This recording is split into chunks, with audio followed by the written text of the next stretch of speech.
चलिए, तो उम्मीद है कि आप सभी एग्जाम गया है क्लास 11 का और सही तरीके से गया होगा। ठीक है, तो अब बारी आ गई है क्लास 12 की। तो क्लास 12 का सबसे पहले ये जानिए, बहुत सारा बच्चा हमारे इंस्टीट्यूट का ये प्रश्न करता है कि सर जिस प्रकार क्लास 11 का एग्जाम हमारे स्कूल में हुआ, तो क्या उसी प्रकार क्लास 12 का एग्जाम हमारे स्कूल में ही होगा? नहीं, बिल्कुल नहीं। आप लोग का क्लास 12 का एग्जाम फर्स्ट यानी थर्ड सेमेस्टर का कहीं और होने वाला है, यानी दूसरा सेंटर में जाने वाला, दूसरा स्कूल में जाओगे तुम एग्जाम देने के लिए। ठीक है, तो आज हम लोग क्लास 12 में जाने से पहले क्लास 12 का सिलेबस क्या है, किस प्रकार से प्रिपरेशन करते हैं, किस प्रकार से सिलेबस को मार्क्स के अकॉर्डिंग बांटा गया है, ये सब चीज हम लोग आज पूरा डिटेल्स में जानने वाले हैं, सिर्फ अकाउंट्स का। ठीक है, सिर्फ अकाउंट्स के बारे में जानेंगे। आइए, तो सबसे पहले देखिए अकाउंट्स का सेमेस्टर 3 में आप लोग का पहला जो है वो है accounting for partnership form. Class 10 में भी किया ना पार्टनरशिप, याद शायद बहुत जन का नहीं होगा, क्लास 10 में पार्टनरशिप किया, लेकिन उससे बहुत अलग है ये पार्टनरशिप 1। ठीक है, पार्ट 1 यहाँ पे दे क्या accounting for partnership form part 1 दे रखा है, 15 मार्क्स का आने वाला है। अकाउंटिंग फॉर कंपनी पार्ट 1 देखो, यानी पार्ट 2 अगला हिस्सा सेमेस्टर 4 में आएगा। तो पार्ट 1 दे रखा है, उसमें 10 मार्क्स का आएगा। और एनालिसिस ऑफ फाइनेंशियल स्टेटमेंट और कंप्यूटराइज्ड अकाउंट्स, कंप्यूटराइज्ड अकाउंट, इसमें 15 मार्क्स का है। इसमें दोनों में से कोई एक करना है, दोनों नहीं करना है। कंप्यूटराइज्ड अकाउंट को आप लोग को नहीं करना है, सिर्फ करना है एनालिसिस ऑफ फाइनेंशियल स्टेटमेंट। ठीक है, चलिए अब देख लेते हैं कि किस प्रकार से मार्क्स आने वाला है। यानी accounting for partnership form part 1 में 15 मार्क्स आएगा, पूरा का पूरा एमसीक्यू आएगा, पूरा एमसीक्यू रहने वाला है। तो एकदम अच्छे तरीके से पढ़ना है आप लोगों को। अगर कोई भी समस्या आता है तो आप लोग जाइए, डिस्क्रिप्शन में लिंक दिया हुआ, लिंक पे क्लिक कीजिए, क्लिक करके हमारे जो चैनल है व्हाट्सएप चैनल से जल्दी जितना जल्दी हो सके जुड़ जाइए। वहां पे मैं सारा पीडीएफ अपडेट में देते रहूंगा, और क्या क्या अपडेट नया नया आ रहा है सब कुछ आप लोग को वहां पे मिलते रहेगा। ठीक है, और अगर कोई डाउट होगा तो आप लोग हमें कमेंट करें, हम कोशिश करेंगे आपका उस डाउट को दूर करने के लिए एक नया वीडियो बना करके आपको दे। ठीक है, accounting for partnership form 15 marks का आएगा, पूरा एमसीक्यू आएगा, 15 क्वेश्चन दिया जाएगा इसमें से।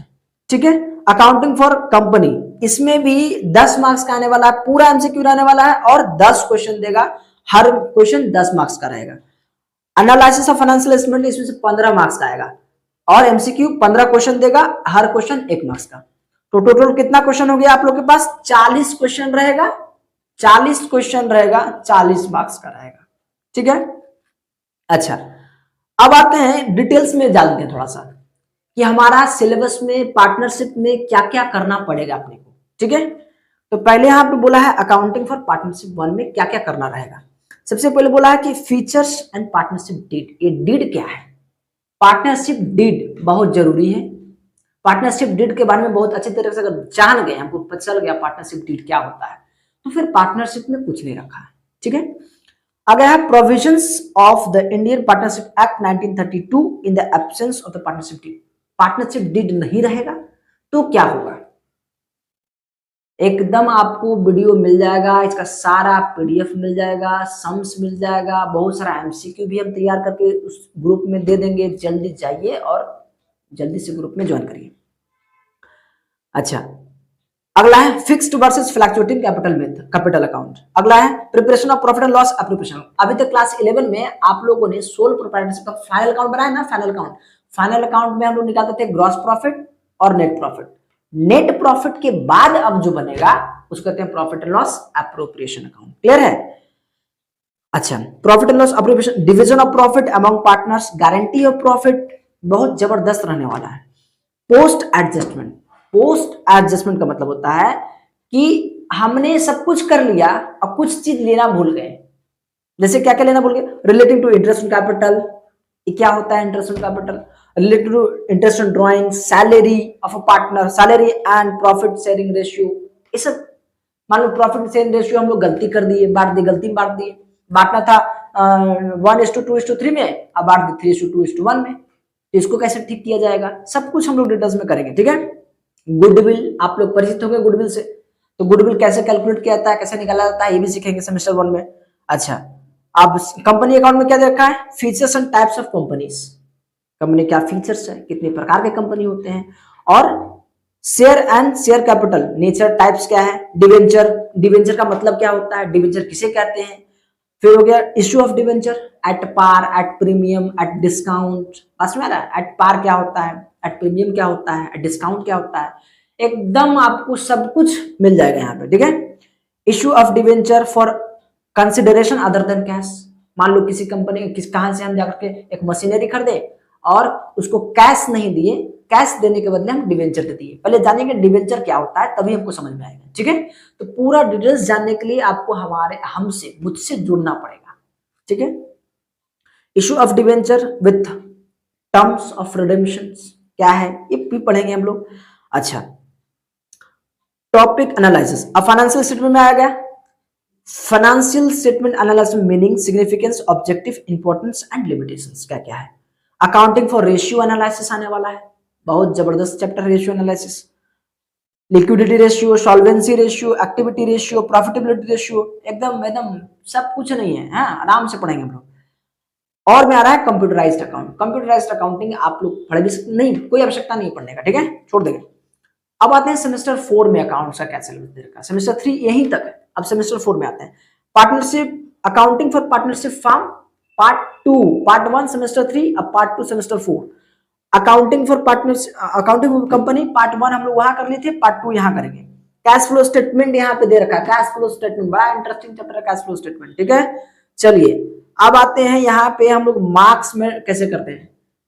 पहला सेमेस्टर आप लोग को पता भी होगा कि पहला सेमेस्टर एमसीक्यू रहेगा, दूसरा सेमेस्टर थ्योरेटिकल रहेगा, पूरा का पूरा आपको लिखना है, बात समझ आ रहा है। तो पहला पार्टनरशिप से आएगा टोटल 25 मार्क्स का, पार्टनरशिप से टोटल 25 मार्क्स का आने वाला है। देखो यहाँ पे डिस्क्रिप्टिव आएगा 2 तो नंबर ऑफ क्वेश्चन 2 क्वेश्चन आएगा 5 मार्क्स का, तो कितना मार्क्स हो गया 10 मार्क्स। एसक्यू टाइप 2 यानी 3 क्वेश्चन आएगा 3 मार्क्स का, तो हो गया 9 मार्क्स। एसक्यू टाइप 1 3 मार्क्स का आएगा 2 प्रश्न यानी हो गया 6 मार्क्स, टोटल 25 मार्क्स का आने वाला है। अकाउंटिंग फॉर कंपनी 2 पार्ट 1 वहां था, पार्ट 2 यहाँ पे है, इसमें से आने वाला है 10 मार्क्स का, यहाँ पे दे दिया गया है, आप लोग को दिख रहा होगा। कैश फ्लो स्टेटमेंट 5 मार्क्स का आने वाला है, एक ही प्रश्न पूछेगा एकदम, फिर कोई दिक्कत नहीं रहने वाला है, ठीक है। अब आते हैं डिटेल्स में क्या क्या पढ़ना है। Accounting for partnership firm part 1 में हम लोगों ने profit and loss appropriation account पढ़ लिखा था, है ना, पोस्ट जो था वो पोस्ट एडजस्टमेंट था वो भी हम लोग पढ़ लिखा था। अब इसमें क्या पढ़ेंगे, इसमें पढ़ेंगे क्या, change in the profit sharing ratio among the existing partner, profit sharing ratio बदलेगा, कैसे बदलेगा, क्या होगा, ये भी पढ़ेंगे हम लोग। गेनिंग रेशियो क्या है, सैक्रिफाइसिंग रेशियो क्या है, न्यू रेशियो क्या है, गेन कब करेगा, सैक्रिफाइस कब निकालेंगे, है ना, तो एकदम अच्छे तरीके से जानने वाले हैं। एडमिशन ऑफ पार्टनर, एडमिशन होगा, admission, retirement of a partner, death of a partner. Class 12 का पुराना सिलेबस जो था उसमें एडमिशन था, रिटायरमेंट था, डेथ था, लेकिन अब आप लोग को एक नया चैप्टर बढ़ा दिया गया है, डिसोल्यूशन। डिसोल्यूशन का मतलब होता है पार्टनरशिप पूरा बंद कर देना है, बिजनेस खत्म कर देना है, ठीक है, डिसोल्यूशन आपको जुड़ गया है। शेयर कैपिटल में क्या है, अकाउंटिंग फॉर शेयर कैपिटल में क्या दिया है, issue and allotment of equity and preference shares including simple problems on pro rata allotment, बड़ा अच्छा है pro rata allotment, ठीक है। पब्लिक सब्सक्रिप्शन ऑफ शेयर ये भी पढ़ेंगे, इसमें से 20 मार्क्स का आने वाला है, ठीक है, ध्यान से रखिएगा। इसमें से आपका टोटल नहीं 20 मार्क्स का नहीं आएगा, 10 मार्क्स का ही आएगा, ठीक है। Features and reissue for features and reissue of shares, disclosures, ये सब हम लोग पढ़ेंगे, तो समझ बनाएंगे तो समझ में आएगा क्या होता है फॉरफीचर, क्या होता है रीइश्यू, क्या होता है प्रीमियम, क्या होता है एट पार, सब सीखेंगे। कैश फ्लो स्टेटमेंट आने वाला है 10 मार्क्स का, इसमें नहीं 5 मार्क्स का ही आएगा। सेमेस्टर 3 में होने वाला 40 मार्क्स का, सेमेस्टर 4 में होने वाला है 40 मार्क्स का, टोटल 80 मार्क्स का आएगा। उसके बाद 20 मार्क्स जो बच गया वो रहा आपका प्रोजेक्ट वर्क। तो प्रोजेक्ट वर्क में ना बहुत सारा बच्चा का कंफ्यूजन रहता है किस प्रकार से आएगा प्रोजेक्ट वर्क, ठीक है। तो प्रोजेक्ट वर्क आप लोग का घबराइए नहीं, प्रोजेक्ट वर्क बड़ा आसान होने वाला है। सबसे पहले फाइल बनाइएगा, फाइल का ही अलग मार्क्स मिलेगा, उसमें लिखिएगा, लिखने का अलग मार्क्स रहेगा, वाइवा होगा, वाइवा का अलग मार्क्स रहेगा, यानी तीनों मार्क्स तीनों अलग अलग तरीके से आपको मिलने वाला है। समझ में आ गया। चलिए तो आशा करता हूं कि आपको सिलेबस समझ में आया होगा और जल्दी से हमारे चैनल में जुड़िए और हम लोग पढ़ाई जो है स्टार्ट करने जा रहे हैं, ठीक है। चलिए टाटा बाय बाय।